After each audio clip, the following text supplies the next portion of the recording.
Pitcher, your circumstances can change. Detroit got into the postseason by virtue of the 6th seed out of 6 in the East, won the tiebreaker with Houston to get the last spot, but it's a whole different story now that the postseason's begun. It was A.J. Hinch putting his hopes on his starter Skubal, who was magnificent. He had an extra 2 days off, and if you give a guy like that an extra 2 days, he's going to come out dominant. We saw in the 7th inning, still throwing over 100 miles an hour, one for the records books, 14 strikeouts. The guy was so good. We were watching, we were looking at each other like, man, we are seeing a masterpiece right here.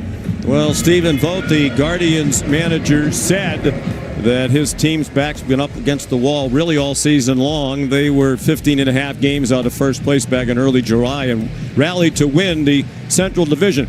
But the reason they did that, as he said, was run prevention, and they did not do a good job of that at all yesterday. No, and you expected a little bit better. We saw the miscues, and we saw, understandably, really what happened there. And it started in the 1st inning with Kerry Carper getting a base hit, and then Jonathan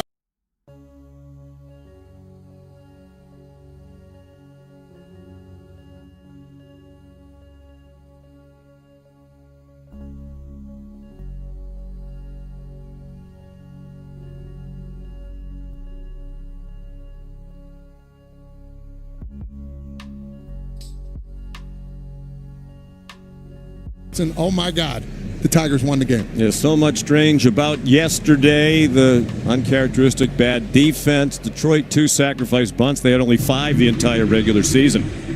So the Guardians need to hit. They got 3 balls out of the infield yesterday. It's been a team offensively challenged all season long. So Taylor McGregor, today they turn to Chase DeLauder, the 23-year-old, who'll be making his Major League debut. In the postseason, nonetheless, Sean, and I asked him about the emotions behind this, and he said, I haven't had time to process all of this. It's been such a whirlwind. Friday, he was in Arizona. He thought his season was over. He got a call that night, and they said, hey, come to Cleveland just in case. Well, Monday, they told him, hey, you're going to be on the postseason roster. And then this morning, they told him he would be in the lineup for the very first time. He said, I'm really glad I learned this morning I was in the lineup and not last night, because I probably would not have been able to sleep. I asked him, are you nervous? And he said, it's been a little nerve-wracking being in the clubhouse with the guys, walking in the hallways. But he said, once I'm out here on the field, it feels like the same old game. Now, it is interesting. He has not played in a minor league game since July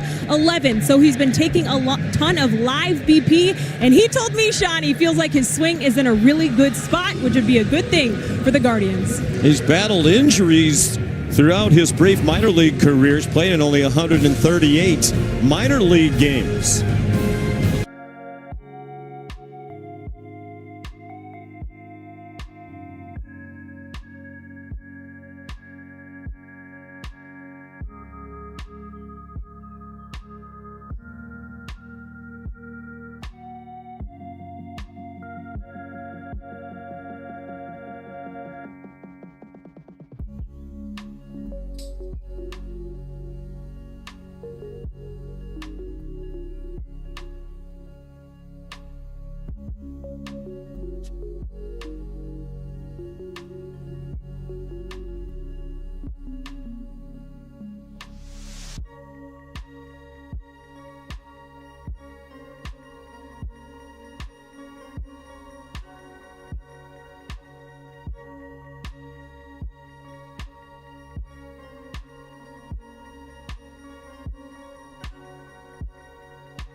He used that cutter a lot more, and his changeup is the equalizer. We'll see a lot of those today as they move forward. He's ready to go. 68 degrees at game time. And a breaking ball dropped in by Vive for strike one to Parker Meadows.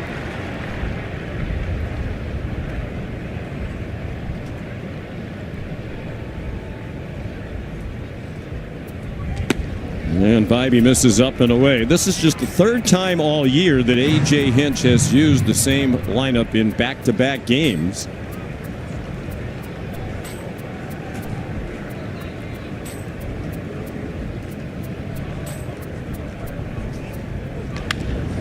On the ground, and a diving stop by Brian Rocchio, but then he couldn't come up with the ball cleanly.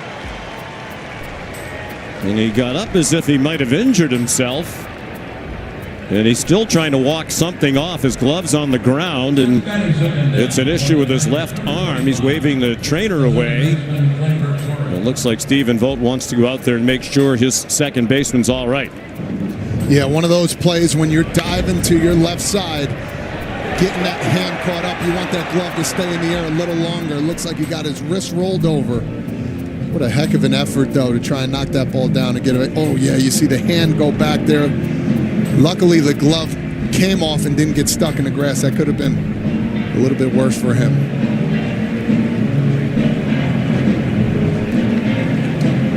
Looks like a left wrist injury. There's a lot of little muscles and ligaments in there, too. So just double check, and he looks to be okay. So Meadows is aboard. Tigers didn't exactly rip the cover off the ball yesterday on their way to victory. They had just 5 hits. Meadows did not have one of them, ending a 7-game hit streak in the postseason to begin his playoff career. So here's Torres. Gusty breeze blowing in from right center. And bright sunshine. Throw to first to keep an eye on Meadows. Not exactly easy circumstances for DeLauder in center field to make his major league debut with the bright sunshine and a gusty breeze. He's played only 33 games in center field in the minors. Good cutter dropped in by Vive for strike one. And we've seen that cutter back-to-back first pitches. Again, if that is on and it's staying down in the zone, it's going to be pretty good for him.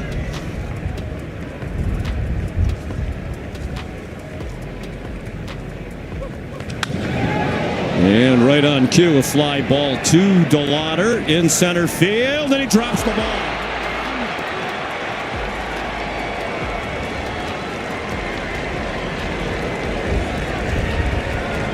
In his first chance as a major league player, in his first big league game, just the 6th ever to make his debut in a playoff game, battling the sun and the wind, he commits an error. Yeah, and you see right off the bat, he looked a little uncomfortable seeing the ball. Once it's hit, he got a view of it again. Hits the base of his glove. Couldn't get a good feel of it there. What a tough start for this Guardians team who need to get going early here, especially on the defensive part. And I talked to him before the game today, and he told me he was out in the outfield tracking fly balls. He's never played in a big league stadium, which it can be different with the third deck. It's different when it comes to tracking balls out there. Indeed it is. Vive misses outside to Kerry Carpenter. We talk about reinvention, and you see DeLauder upset about to start his big league career. Yesterday, a first inning error in right field by Jonathan Rodriguez led to an unearned run scored by Detroit. Both runs yesterday unearned. This was DeLauder before the game. Angel Martinez, who was their starting center fielder yesterday, among those trying to help him. Not the easiest day to break in with the sun and the wind. Carpenter pops it up over by the third base seats, and that breeze helped push it just out of play. They left the bat, it looked like it would stay in play. Jose Ramirez would have a chance. And that wind is coming straight in from right field.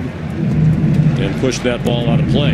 Yeah, not only that, a left-handed hitter ball, fly ball to left, it's going to go more into the seats. If your righty comes back a little bit.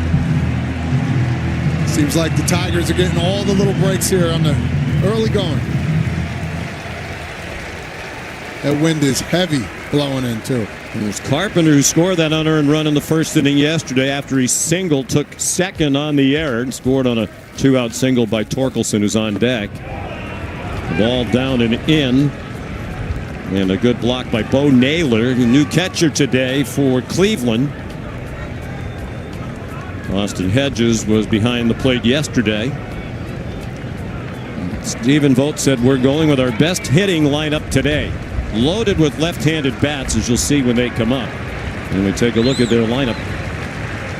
Their best hitters predominantly left-handed. Swing and a foul back to the screen by Carpenter.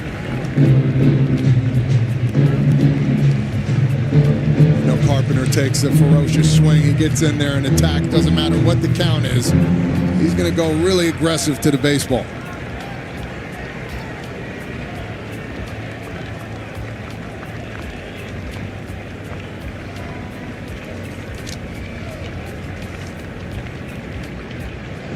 The 2-2 pitch is a foul ball. Naylor disappointed he couldn't squeeze it.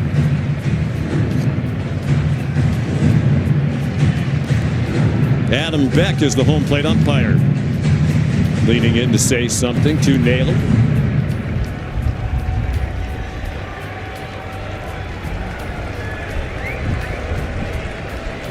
You see the rest of the umpiring crew. Vic Carapaz is the crew chief at second base. That's up and away. A.J. Hinch, the rarity of using the same lineup 2 days in a row. He said he likes the fact that Torkelson is a right-handed hitter between the lefties Carpenter and Riley Green. So if they do hit later in the game, you don't get a pocket where you have 3 batters batting from the same side of the plate. There's a breaking ball for strike 3. Curveball on the outside corner and a much-needed strikeout for Tanner Bybee for the first out of this game. Really good pitch right there. 3-2 count. You're thinking fastball. He hasn't found his zone. Great at bat for Carpenter until this last pitch. Look at that hammer. Started right above his head. Came right back in the zone. Nothing you can do right there. Tip your cap.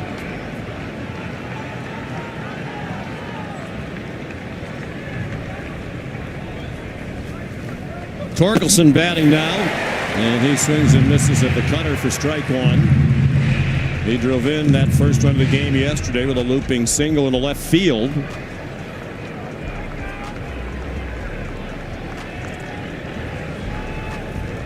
Two men on and 1 out. Meadows at second, Torres at first. Short lead for Meadows with Rocchio behind him. Swing and a miss and a high fastball.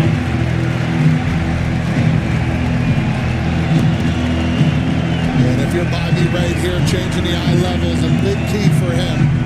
With that changeup and cutter.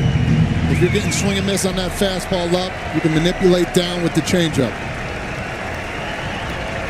Torkelson at 31 homers, a career high in the regular season. He lays off that high fastball. Bybee gave up 27 home runs. Tanner got better as the season went along. He's facing the Tigers for the 4th time this year, 12th time in his career.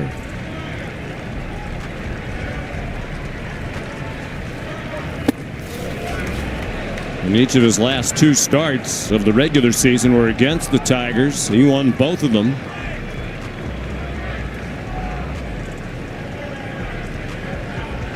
With just the 2 earned runs allowed in those 12 innings. The 2-2 pitch. He struck him out. With a cutter, back-to-back strikeouts. We saw both pitching staffs yesterday pitch out of some difficulty, often by virtue of the strikeout. And there it is. That cutter right there stayed up on a plane. What a beautiful pitch. Think about where they started here. First and second, 1 out, an error and a hit. And next thing you know, back-to-back strikeouts. Now Riley Green. And it takes a changeup just a little bit low. He drove in 111 runs in the regular season. Go along with 36 home runs.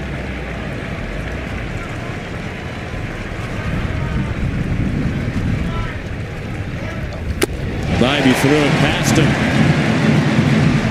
Got a little zip on that fastball, 95-96. You've seen that a couple times.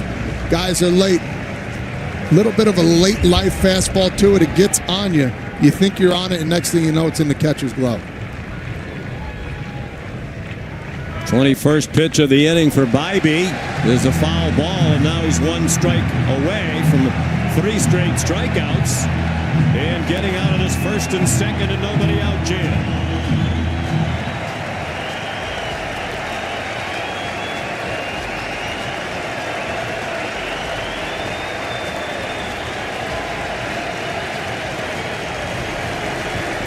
The 1-2 pitch. Green didn't chase. He has been swinging at a lot of high fastballs, particularly over the second half of the season as the strikeouts have piled up. Meadows at second, reached on an infield single, stopped by the diving Rocchio. Gleyber Torres, the runner at first, reached on an error by the center fielder, struck him out. Changeup. Sigh of relief for Chase DeLauder. The error does not hurt.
With the day game, a work day, a school day, less than capacity crowd, but looks like we might have a few more than we had here yesterday, when we had 26,186, about 8,000 below capacity. Fastball into the chin of Kwan. We talk about a lot. Jose Ramirez is that guy for this team, but if Stephen Kwan is finding ways to get on base, have a little more traction, should be better off for these Guardian hitters. Ooh, another one up and in. Yeah, he is generally a tone setter, a table setter. Kwan and Ramirez, the veteran stalwarts on a team that struggles to score runs. Hit .226 in the regular season collectively, worst in franchise history. But they got here with pitching and defense. Cleveland actually finished the regular season with a negative run differential. They were outscored by 6 runs in the regular season, over 162. Foul ball. They were the first American League team to make the postseason, excluding the COVID playoff year of 2020, with a negative differential since the 1987 Minnesota Twins. It's unusual. He got jammed and popped it up. Zach McKinstry the catch.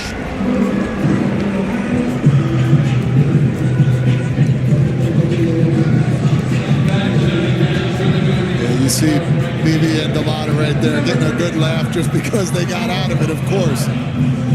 But again, that's what happens. Your pitcher has your back, a veteran guy who's been there for and understands things do happen.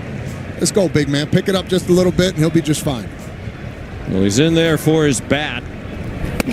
Oh. George Valera getting the start today. He came off the bench in a big spot yesterday as a pinch hitter. In the 9th inning, he takes the ball low. That was after Jose Ramirez reached third base leading off on a single and a 2-base throwing error by Javier Baez. Then Valera struck out the first of the 3 outs in a row. They couldn't get that tying run in from third with nobody out. 2 balls and a strike now. Asked Stephen Vogt before the game why Valera in that spot. The hit for Jonathan Rodriguez. He said he has a little more pinch hitting experience than some others. He swings and misses at a high fastball. Yeah, and he's been very good as a pinch hitter too, putting the ball in play, at least getting some knocks. This is their MO. He's pretty much said it. Anybody needs to be ready at any time. Yeah, they use all 14 position players. It was interesting too. We mentioned it in the pregame. Detroit had 2 sacrifice bunts yesterday, including the game-winning RBI on a safety squeeze. They had only 5 sacrifice bunts all year. Only Baltimore had fewer in Major League Baseball. Cleveland had 28 sacrifice bunts, 0 yesterday. A ball low. Walking around town after the game, a lot of the Guardian fans were asking why didn't they try to punt Jose Ramirez in or punt in some of those other situations. Postseason, man, anything is possible. You see the weirdest things. You see guys doing things they're not supposed to. It plays with you a little bit. Mize's pitch is hit in the air to deep right center field. Back by the line.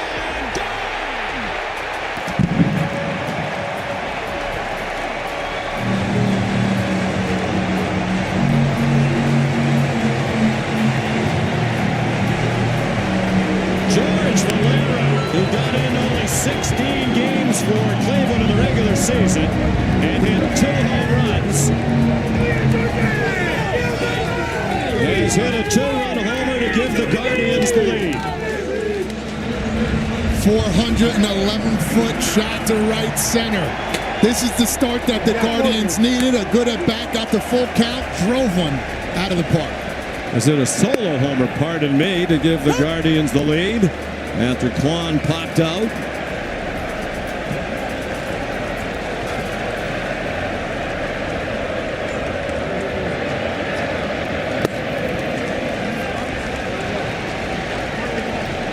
What a thrill for Valera. Stephen Vogt said we need to hit or our season's going to end. They barely hit a hard hit ball yesterday.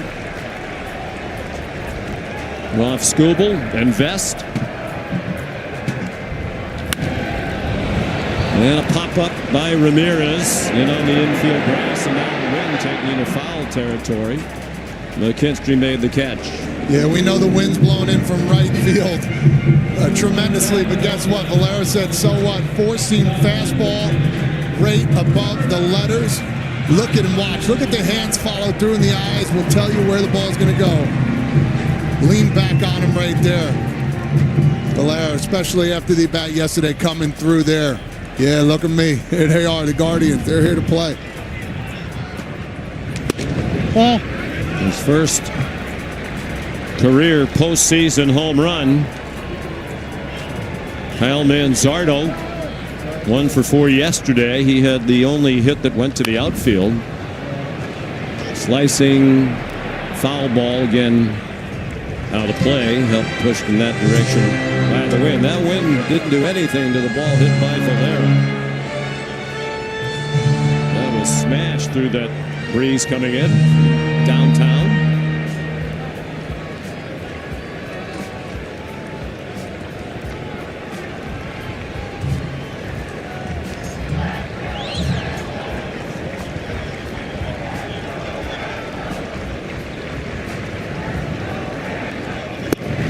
Manzardo took a ball down and in.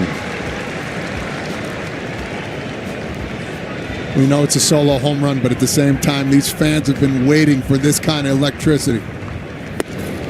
Swing and a miss.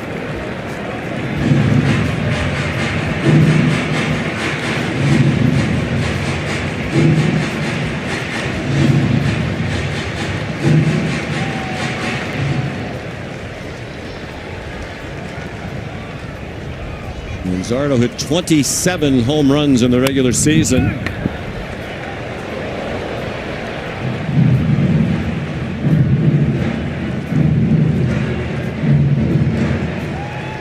What a throw for Valera. Spent parts of 8 seasons in the minors before he got called up at the beginning of September. His second career postseason at bat, a solo home run. And now a full count for Mize with Manzardo, their tab hitter for much late year. There's a deep drive back in about the same spot and knocked down by the wind and caught. That's one on a different day that likely gets out of here.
Series for Cleveland and a 1-0 lead for the Guardians after an inning. Tigers had a great chance to score in the top of the first, 2 men on and nobody out, but Tanner Bybee struck out 3 in a row. Carpenter, Torkelson, and Green. High pitch count for both pitchers in that first inning. Bybee threw 23, Mize 25. Tanner throws a breaking ball to Wenzel Perez for strike one.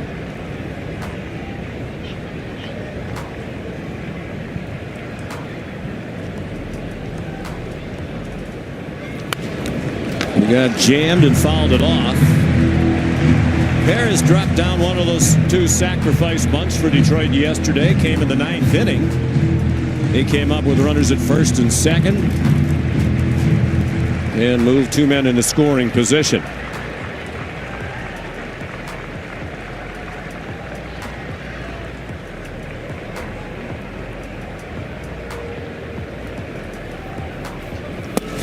Fastball high. Good snare by Naylor behind the plate. We talked about the Guardians not hitting. This Tigers team, they won the game yesterday, but again, another team that's not hitting very well. That was a part of their poor finish. Won only 3 of their last 16 regular season games. They did squander the biggest division lead ever, but still made the postseason by virtue of the wild card. And A.J. Hinch said that's really all they cared about. Breaking ball fouled away.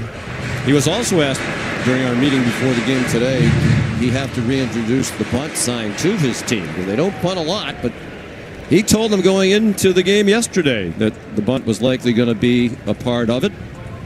Yeah, he visioned it actually before the game. Some things that were going to happen, and they actually did. Yeah, his players verified his account of it, swinging a foul ball. Of course, the run that ultimately won the game in the 4th inning was on a safety squeeze.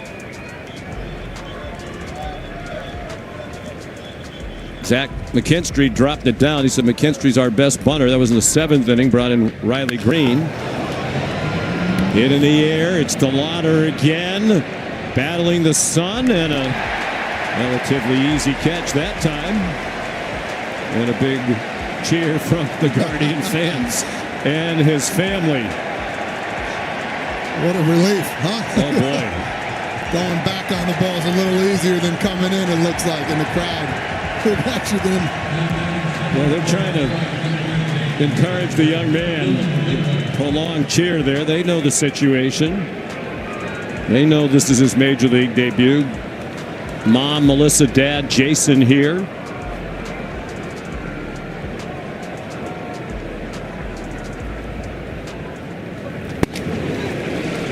Dylan Dingler, the catcher, takes a strike.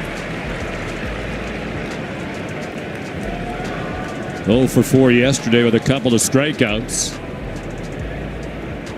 And sort of lost with, as well as Skubal pitched, how good Gavin Williams was as the Cleveland starter.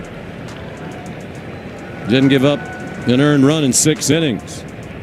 He struck out 8. Most days good enough to win. Foul tip for a strike, 0-2 on Dingler. Skubal was about as good as you can be. Stephen Vogt said, I'm not sure the 27 Yankees would have done much damage against Skubal yesterday. Well, Chopper at the plate. You know, his only blemish was really going back on that ground ball and not letting Gleyber Torres field it and throw the guy out at home. But when you're a competitor, you go after everything you can get and you try and make the play. Now, that was on the plate in the 4th inning. The only run that Cleveland scored. Tried to field a chopper behind the mound. Through the plate, too late to get Angel Martinez.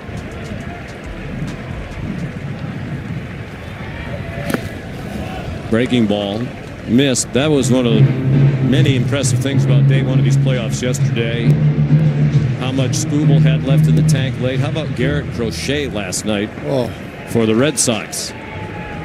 Giving up the home run to Anthony Volpe and then coming back, I think 15 or 16 straight outs at Yankee Stadium.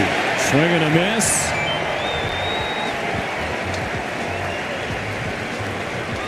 Vivy coming off the best 3-game stretch of his career. He told me that's in thanks to a mechanical adjustment on his cutter. We just saw him throw it for the put-away pitch there, but since September 12th, he's been throwing it harder, and hitters just unable to pick it up. He'll throw it mainly against lefties, but here today, a couple of righties with the put-away pitch on that cutter, Sean. He's now struck out 4 of the last 5 after the difficulty to open the game. McKinstry took a ball down and away. There's Carl Willis, their terrific pitching coach, done such a great job with this young staff.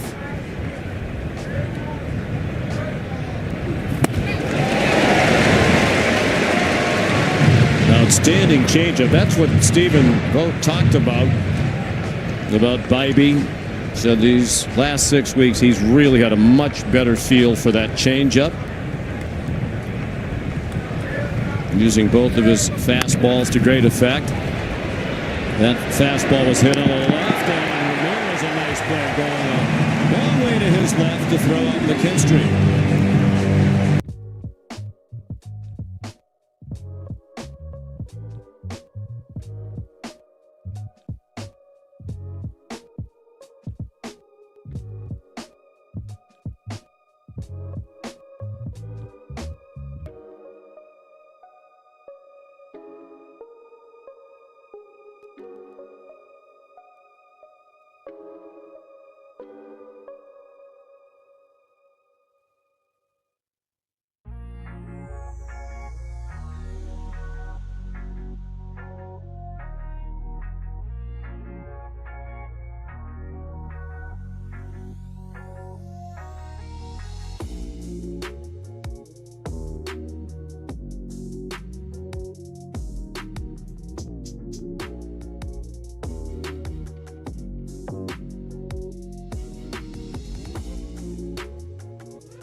Bottom of the second, 1-0 Cleveland. Bo Naylor fouled one away to the left in his first start of this wild card series. Hit 195 in the regular year, but that number was coming up late in the season with a couple of adjustments to his stance.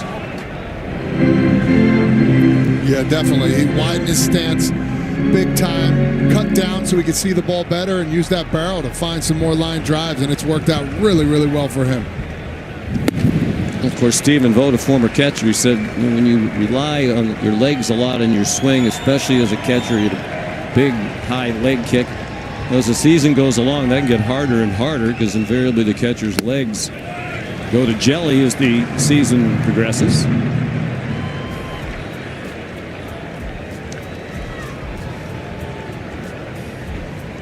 Naylor leading off, then Arias and DeLauder. Breaking ball down and in from Casey Mize, the former #1 overall pick in the Major League Baseball draft out of Auburn.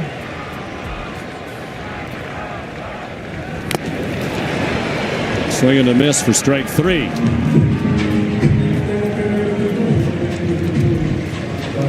So Naylor strikes out. Now bring up the only right-handed hitter in their starting lineup today. Gabriel Arias.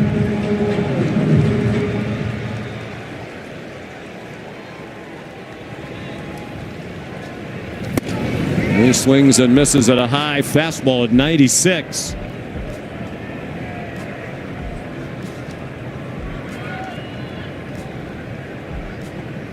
And there's DeLauder on deck.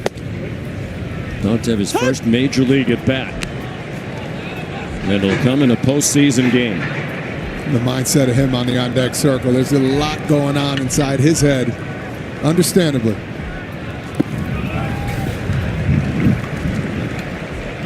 One ball and 2 strikes. Arias drove in their only run yesterday with the second of their 2 infield singles with a walk in between. Little lob, and that is caught awkwardly by Torres. Sun and the breeze bothering even the infielder there. So here comes Chase DeLauder.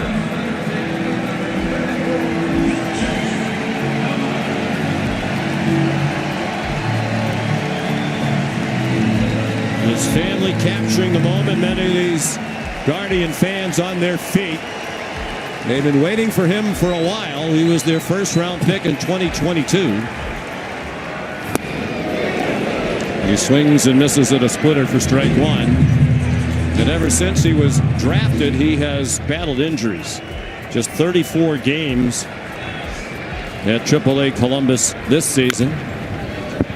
Went to spring training, but never really got on the field. Suffered a core muscle injury in early March. Then when he was working his way back, he had an injury to his hamate bone. But when he's healthy, he's a talented hitter, and they need one. The ball up and away. Stephen Vogt said, we know it's a risk, but we've been taking risks all season long. A lot of the people around the park remaining on their feet for his first major league at bat. With a strikeout. No, it won't, at least for the moment. Apparently it was a foul ball.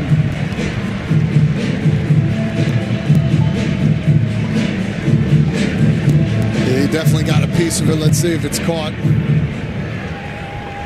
Oh yeah, that hits the dirt right there. Good call by home plate umpire and back.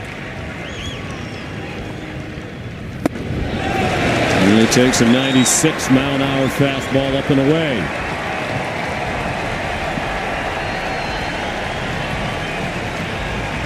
DeLauder played 3 years at James Madison University. Checks the swing, takes the ball outside.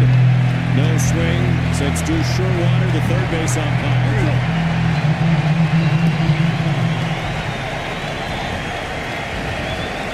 Now just about everybody on their feet here at Progressive Field. And he fought off a splitter. Already the 4th full count for Casey Mize as he works to his 7th batter of the afternoon.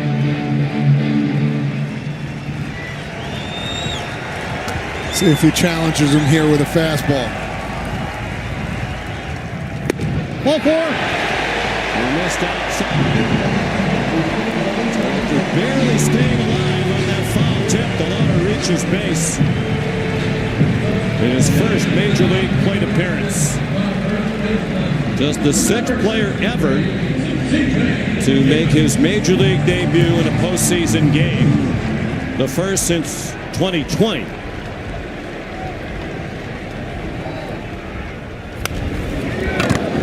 Swinging a foul ball out of play. C.J. Kafis getting his first start of this series. He came off the bench as a pinch hitter yesterday. Made the final out of the ball game on a pop-up to the shortstop Baez against Will Vest. Fastball up and in. Seems like these hitters are a little more comfortable. Understandably, you got Skubal on the mound, but now with Mize throwing, the swings have looked a lot better, and they're seeing better pitches to hit. Swing and a miss there, and a splitter.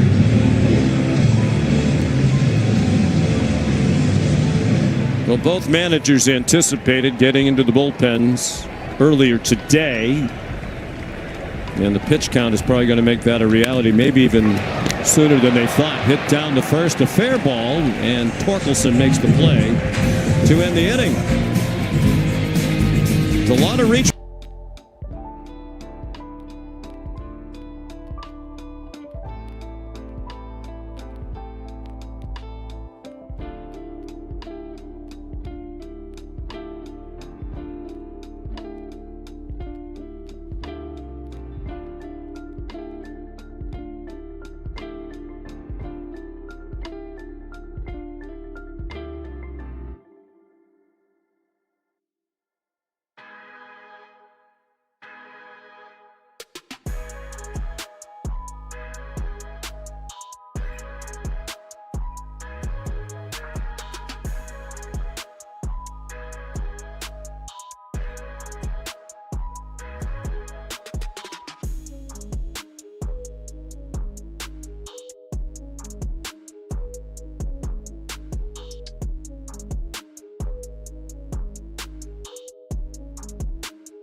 Cleveland on a George Valera home run in the first. Tanner Bybee's retired 6 Tigers in a row. Javier Baez swings and misses for strike 1.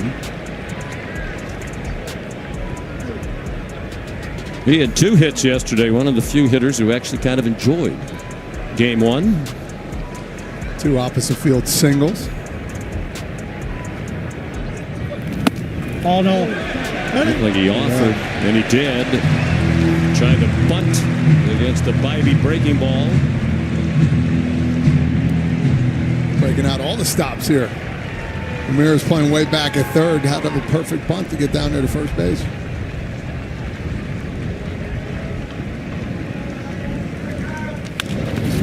On the left side and handled by Ramirez. 1 out. Chase DeLauder leaning on Stephen Kwan here early. This is them running out to the outfield moments ago. Yesterday, they spent time in the outfield talking about all the unique people in this ballpark, also the sightlines. Sean, one of the things that's unique about this ballpark, how do you play the ball off the wall in left center? All of those were conversations had between the two of them yesterday. It's certainly a lot on the plate. Chase DeLauder. Strike 1 to Parker Meadows, who reached on an infield single, hit a hard ground ball on the right side that was stopped by Brian Rocchio. That's when Torres fought with that fly ball to center that DeLauder dropped, but Bybee's retired everybody since, including Meadows this time around on the bouncing ball to second. And he's getting a lot of ground balls too, so that means he's staying down in the zone. He's working that cutter really well and throwing that changeup when he has to. And the fastball has always been there, just a matter of location and command.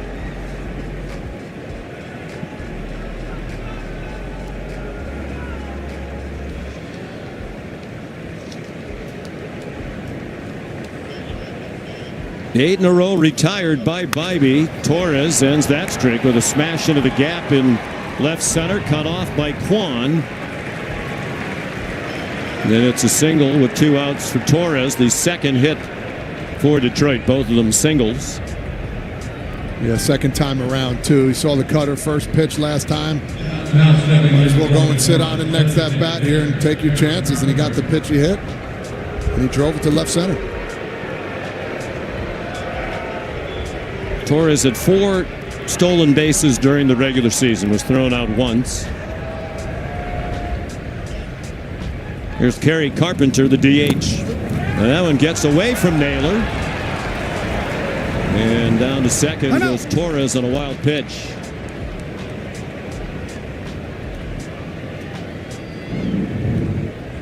It looks like here cutter got spiked into the ground. You'd like to see Naylor drop both knees down there and try and block it, but when you're on one knee, makes it a little harder. Kind of swipe through it.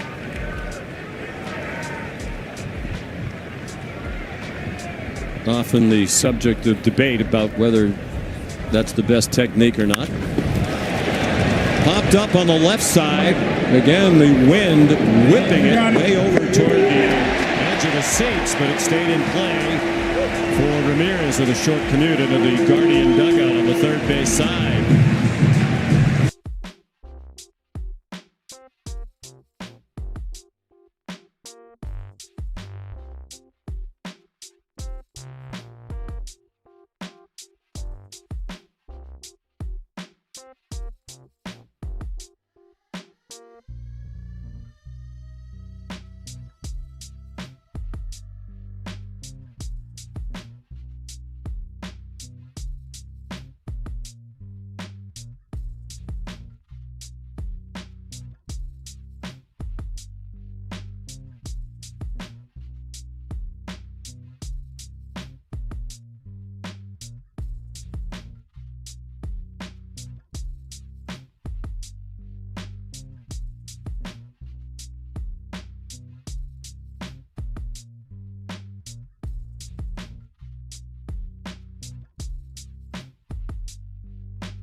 ESPN from Cleveland.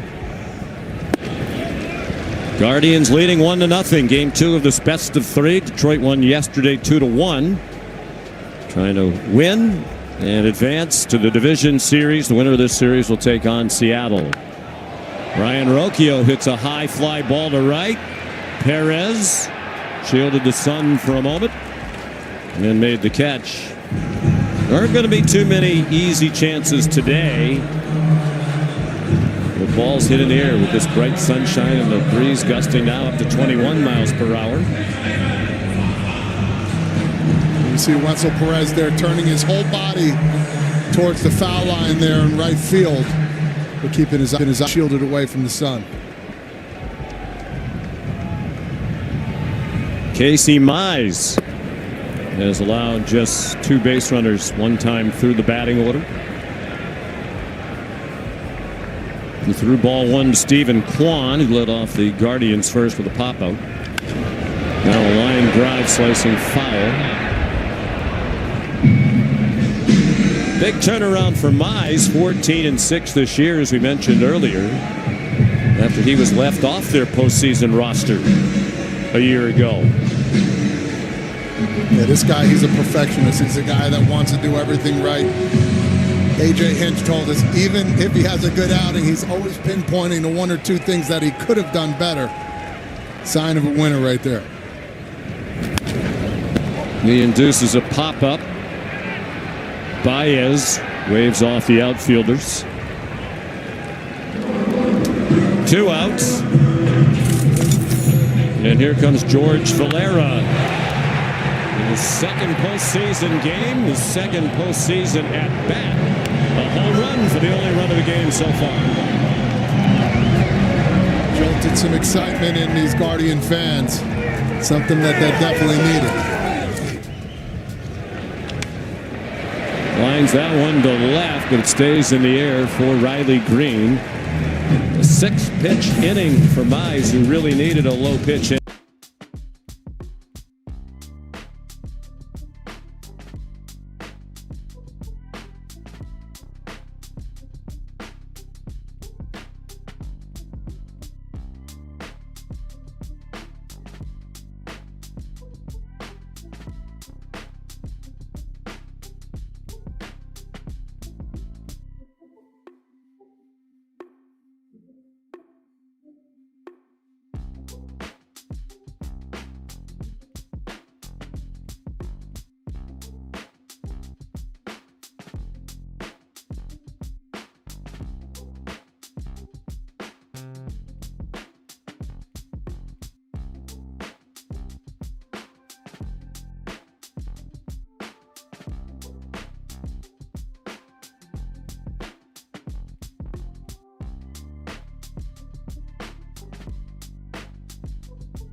There's been a few balls that have been hit by both sides that maybe could have been homers. So the wind, the sun, everything's a factor. But man, what a pro at bat in his first time up there. What has stood out to you about the way Tanner Bybee has attacked hitters? I mean, he got us out of that jam in the first. He put us on his shoulders, but he's got everything working. He's got to continue to just keep making pitches and use the defense behind him. Thank you. Sean?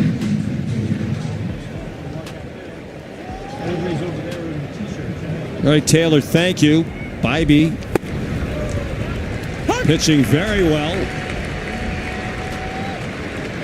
He's given up only 2 hits through 3 innings. Got out of the first and second nobody out jam. Created in part by the error made by DeLauder. Torkelson fouled one off his foot.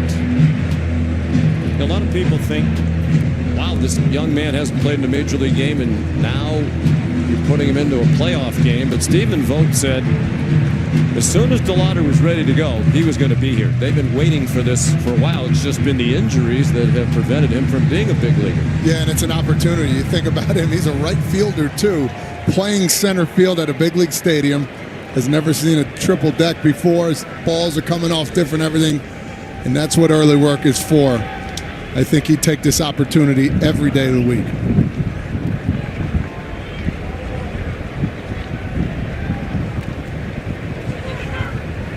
The 0-2 pitch fouled off the end of the bat. And for a team that specialized, as he says, Vogt says, in run prevention, it is a bit of a shaky outfield situation.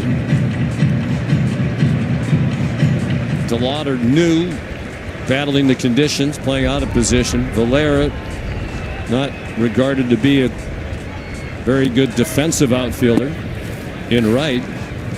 Matter of fact, Vogt told us this morning Daniel Schneemann and Petey Halpin are their best defensive outfielders, and other than Kwan, and neither one of them is out there today. They're going for offense in this elimination game. 1-2 pitch, just missed. Yeah, Stephen Vogt, as a manager, as a player, he's the same guy, happy-go-lucky.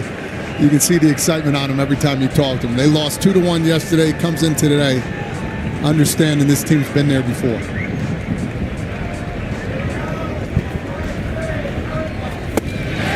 Swing and a miss.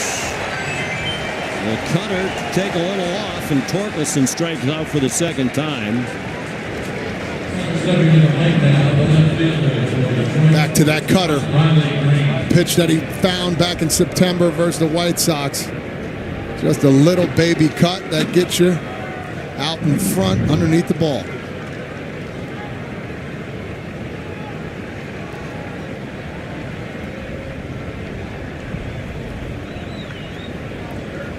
Vive, a Southern Californian, induces a foul ball from Riley Green. Tanner pitched 4 years at Cal State Fullerton. Broke into the big leagues in 2023. Had an excellent year with 10-4, an ERA of under 3. Finished second in the Rookie of the Year, balloting the American League to Gunnar Henderson, the shortstop Baltimore, who won it unanimously.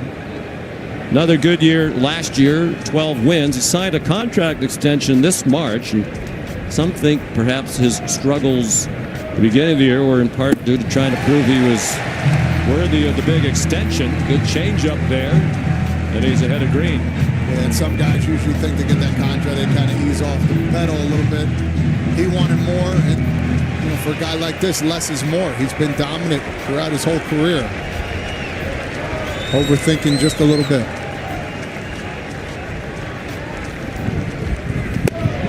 Fastball just outside.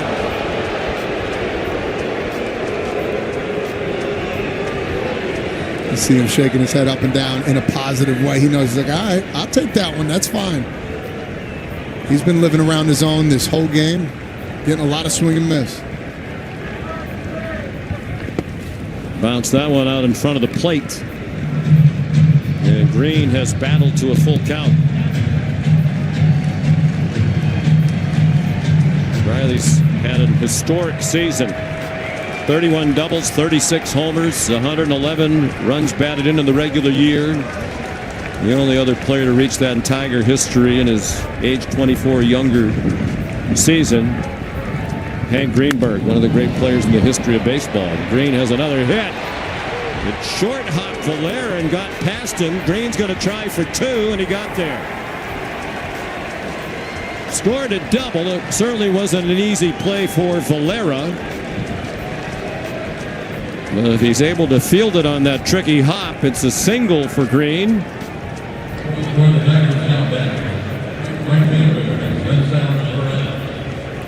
Now, as you see here, he's playing way back in right field. A ball hit like that, it was knuckling at him a little bit. He looked to go for the dive, was just in between. And as an outfielder, when you're in between, you got to find a way to knock the ball down. Couldn't, and now he's on second base. And the outfield defense a concern. We've seen a couple of examples why for Cleveland so far today. Perez fouled one out of play to the left. It's postseason. Everything gets exploited. We talk about it. You put somebody in center field who's not played there before. Back-to-back days in right field, 2 miscues. What do they say? The ball finds you. It definitely does.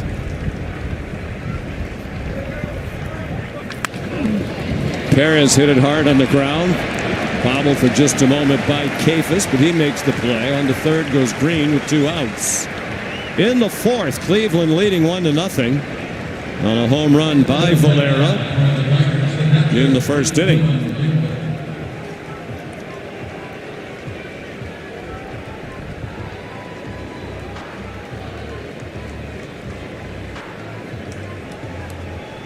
There was a guy coming into this series right here. It's Dylan Dingler that they're looking for a little spark.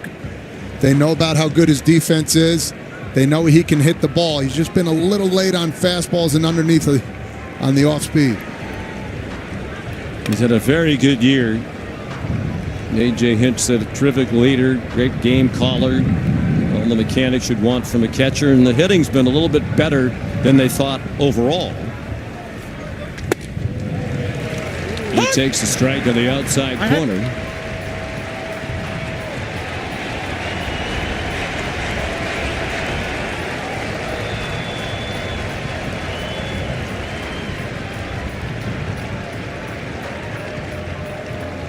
Tying run at third for Detroit.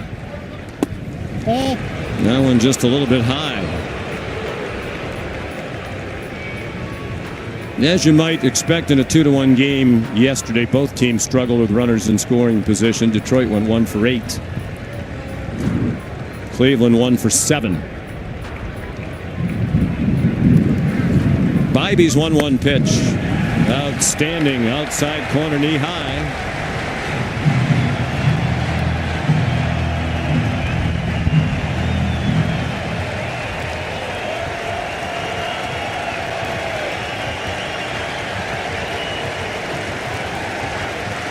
He got out of the first inning jam with 3 straight strikeouts.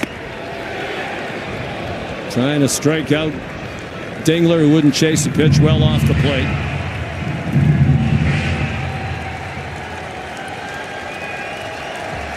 Dingler, the former Ohio State Buckeye, now playing his home games in Michigan.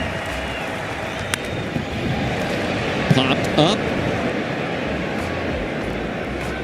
And out of play. You see Valero way out there in right field. You see the wind is blowing in. He's playing really far back, especially with a right-handed hitter up. Anything short's going to be a base hit. You got Rocchio playing closer to second base. So if I was him, I'd come in just a little bit understanding, knowing that he's not played there too often.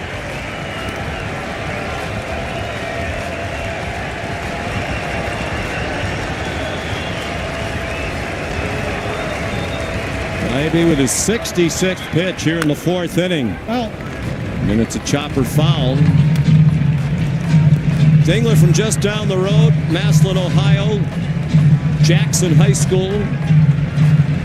Helped lead Jackson to state championships in both basketball and baseball in his senior year, then went on to Ohio State. He was a high school teammate and best friend to Kyle Nicholas. Terrific young pitcher now for the Pittsburgh Pirates.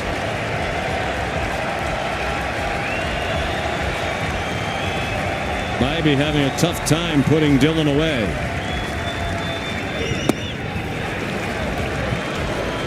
And Dingler's worked it to a full count.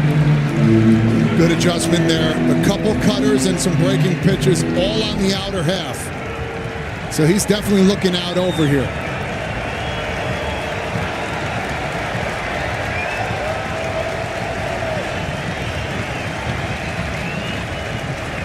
The payoff pitch, ball 4, and Dingler's aboard. And Detroit has runners at the corners with 2 outs, down 1-0 in the 4th.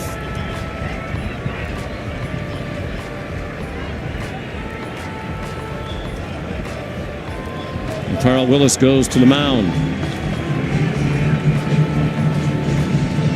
And here's the adjustment made here by Bo Naylor behind the plate. Great move towards the ball, knowing that when that curveball comes, it's going to hit the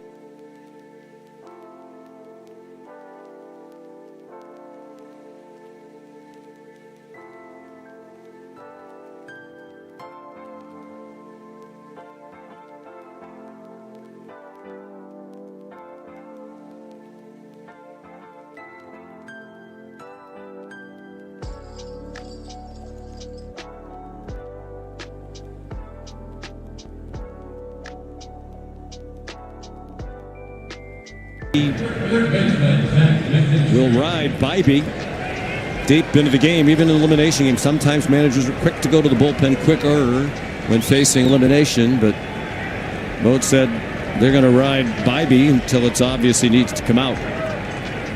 He goes deep into games, pitched 182 in the third innings in the regular season, 9th in the American League. Facing McKinstry in a big spot, and the backdoor curveball missed. Stephen Vogt talked about his changeup. If he's not throwing it as much and it's not working very well, that's the time to decide whether they need to keep it. He hasn't thrown it. It's been that cutter breaking ball most of the time, especially during this inning. McKinstry grounded out his first time up. Green at third, Dingler at first. That's a better backdoor curveball for a strike. Joey Cora, the third base coach, reminding the runners there are 2 outs. Cora and his brother Alex with both chances to advance with a win today to the division series. The ball high. The Tigers 0 for 5 with men in scoring position already today. And now 1 for 13 in the series.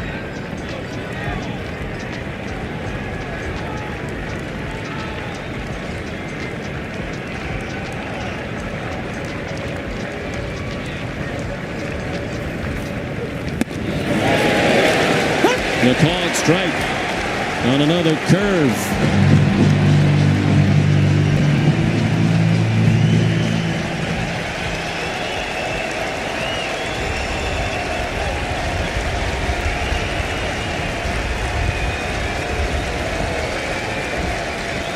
The 2-2 pitch. Changeup drifted away. So Dingler will be off from first with the payoff pitch. Javier Baez is on deck for the Tigers.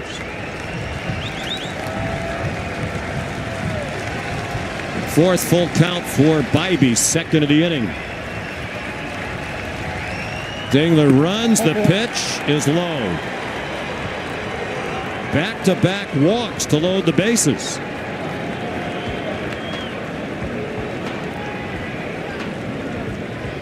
Green at third, Dingler now at second, and McKinstry aboard at first. Yeah, and he's gotten away from that fastball, which he's gotten a lot of swing and miss to these Tiger hitters. Let's see what he starts off. Javi got him swinging and missing on those breaking balls last at bat. Huge part of the game.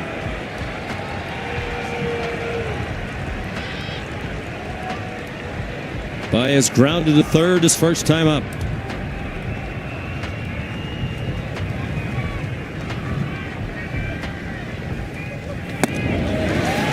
Stays with the off-speed pitch. Nipped the bottom of the strike zone with a cutter.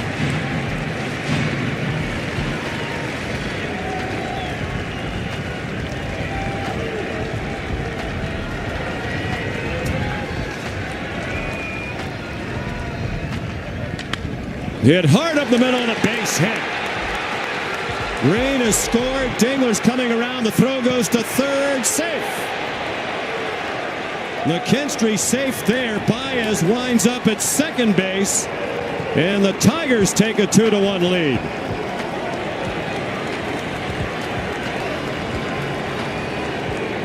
Javi Baez doing what he does best. Gets a pitch you've seen a couple times now. Fastball right over the heart of the plate. Drives it right back up the middle. Not trying to do too much here. Bases loaded. A couple walks will get him. 2 runs scored, and what great base running by the Tigers, getting second and third base. Stephen Vogt came out to chat with the umpires.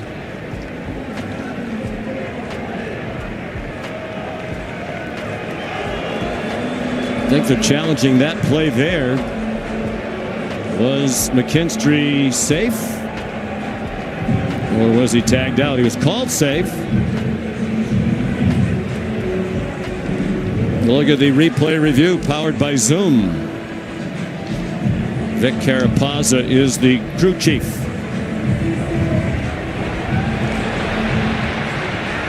Looks like he gets him on the shoulder, but was his right hand in there before that? Beautiful view over there. Back at the center. Maybe this one will tell us. Well, I guess the question is his right hand on the bag because it's reached the bag. Got him on the helmet there.